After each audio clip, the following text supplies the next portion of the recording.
I'm Erica with Garland Nursery, and I am getting so excited about the cooler days and a sprinkle of rain here and there and football games. But I'm also getting excited about changing out some of those drabby, yucky looking plants that I have in my planters and in some of my planting beds. So I want to talk to you about fall, which is, well, I love all the seasons, but fall is probably my favorite one, I think. Anyway, so I'm going to talk to you about some of the fall plants that we have here at Garland Nursery that I find to be exciting and, oh gosh, they add different colors and textures to your yard. So I'm going to start out with this awesome euphorbia that has a most beautiful bright green, like chartreusey color bloom when it does bloom. It actually doesn't really look like a bloom though, it almost looks like seed pods on the top. Anyway, this is just a great evergreen through the winter, good nice fall color. That dark rich purple is beautiful, and then in combination with it I love to do a little different texture, and this is one of the orange sedge grasses. When it's in the sun, it actually gets a little bit more of an orangey color, and it is evergreen as well, so it doesn't need to be cut down.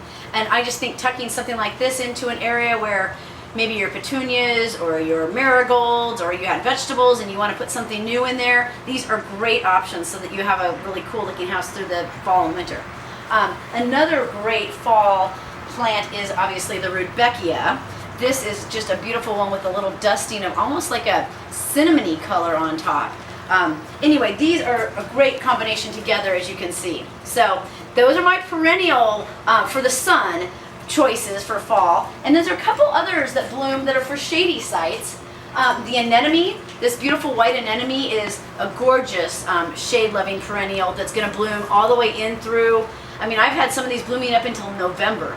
I also really think the structure of it before it blooms is pretty cool. So anemones are great, and one of the last ones is the monk's hood, which I always kind of think of that purple color is kind of springy, but really I was talking with some of the people here at the nursery and they're like, you know, this is just a great fall color too. So for a shady spot, nice upright, if you needed something in the center of your pot for the fall, this would be a great choice. So that's the monk's hood. Okay, so now that we've talked about perennials that are going to be living through the season, we're going to talk about a few little spots of color for your pots or for a planting bed right in front of your house that are just nice things, again, to replace petunias, marigolds, that type of thing. One of the beautiful beaver's favorite dioecia, the orange one here, is just gorgeous. It's called Flirtation Orange. And this, again, loves the sun. It actually does handle a little light frost, but once we get a real heavy freeze, it's most likely not going to winter over.